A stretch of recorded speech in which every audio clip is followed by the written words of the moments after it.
So this thing was the cheapest Kubota on Craigslist. One slight problem, however, it only moves one direction and one speed because the gear shift selector fork thingamajigger is dicked basically. So the good news is the tractor runs really well.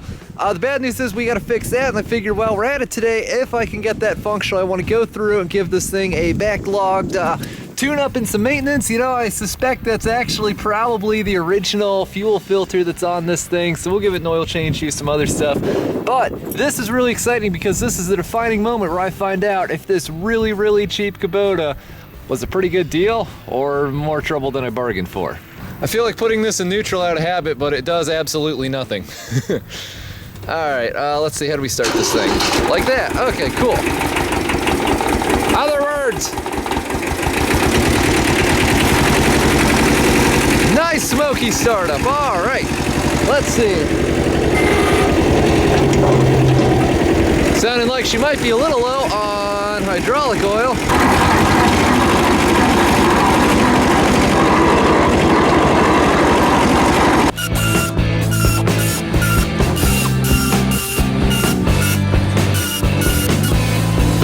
So here's what I suspect the problem is with this tractor. These shift forks here, which move the gears back and forth, this one moves fine, this one moves okay-ish, and this one doesn't really move at all. It moves this way, but it doesn't really budge that away. So I think that's why it gets stuck in gear, because we can move the shift levers just enough to get it into gear, but not really into any other gears. So the problem is, this works on the principle of a detent spring with the little ball. We're missing one of these balls. The other is somehow stuck in here. That's going to be real fun to get out.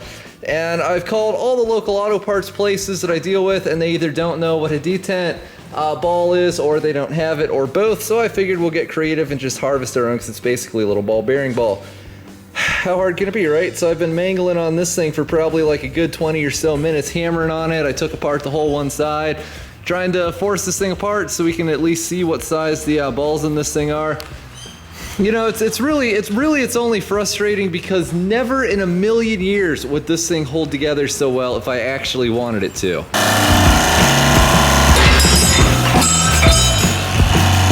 I guess they don't press out. I mean, they're supposed to, but this one doesn't. Dudes, check this out. This one comes to 12 thousandths on this dial, and this one, the original, comes to 11 thousandths. That means these ball bearings are to within 1,000th of an inch the size of the ones that came out, well, the one that came out of this. I'm really thankful for that. That was a little violent and a little bit redneck, but you know, it's what we have to do. Knock out these little caps. Oh wow, how about that? Yeah, we can just knock out these little caps here and remove the roll pins and just slide this whole assembly out. I've never worked on anything like this before, so I mean, if we screw it up, it's just a chance we're gonna have to take. But sometimes you gotta work on things, you don't really know what the heck you're doing, and I mean, the only way it's gonna get done is if you put your head to the proverbial grindstone and figure it out. Hey, you know what? I'm actually gonna take a picture on my phone of how all this goes together, because that'll make it that much easier to put back together. Ah, hey, this is sort of cool. The missing detent ball has shown itself. It popped out when we were hammering out that roll pin. Great, so now I only have to use one out of my Chinese bearing. Yeah, you can see the rust. Central Texas has some pretty major flooding problems, and they get a tremendous amount of rainfall every year. I live down around close to where this tractor came from, so my guess is it's been flooded at least once, and that's probably where all this rust, I don't know if you can see on camera, this is a lot of rusty heavy scale, that's probably where that came from. And I'm guessing there's probably just a chunk of rust binding up where these things are supposed to slide.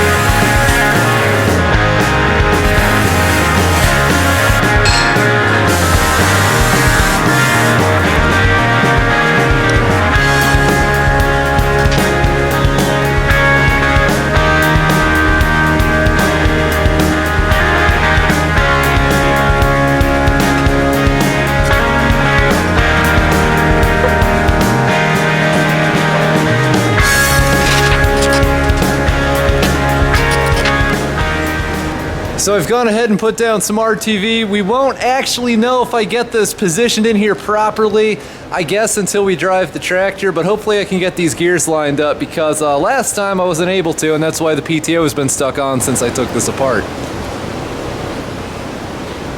Fingers crossed I've done this properly.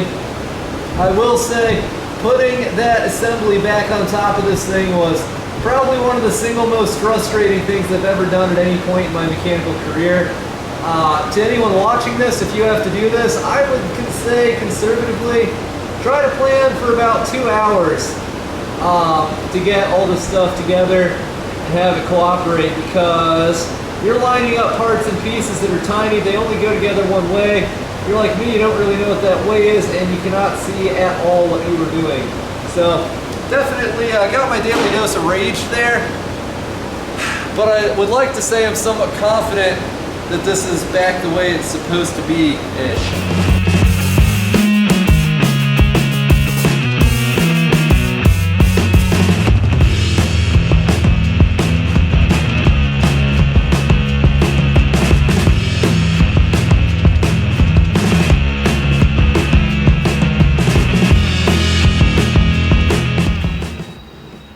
Yeah, you guys can kind of see me. So I will say that my main concern with this is we start the tractor and there's just a loud grinding and irreparable transmission damage. I don't know how likely that is. I feel like I've done about everything I can to ensure this is on here properly without actually trying it out. It certainly does feel quite a bit better. I'll try neutral. Putting it in neutral might actually do something now. No grinding. Which way is the stupid throttle move? There we go. Let's see if neutral is neutral now. We're going to move.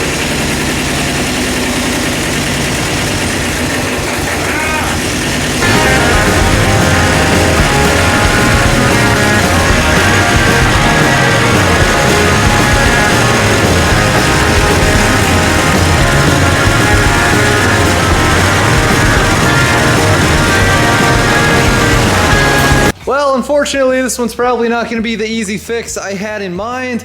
It's interesting because I know for a fact all 3 shift forks are engaged on their respective gears. However, despite that and all forms of logic, when you move that gear shift lever, which now actually does move, that is a tremendous improvement, nothing happens. I mean, I think I got it into all the gears at one point, but no matter how it's set, it still moves forward in what I believe is first gear. Doesn't go in reverse, doesn't go in second, third, fourth, fifth, or sixth. Literally all it does is go forward in first gear. Also, this tractor is eternally producing PTO power. For some reason, I don't know if something's broken in there or what, but I don't know if there's any fixing that, because the pawn, I guess you could call it the pawn attached to this PTO lever, it's like a little male piece that comes down, and there's supposed to be, you know, you figure in the little gear engagement system, there's a female part that the male part goes into, so when you move the lever back and forth, it pulls it back and forth like that. Well, there's not. There's just this male part and another male part, so obviously nothing works to engage or disengage that. And PTO engagement gears down there don't really seem to, gear singular doesn't really seem to engage or disengage. So yeah, not too sure what's up with that, but I tried shoving a crowbar in it and that didn't do anything, so I've pretty much exhausted my mechanical options with that.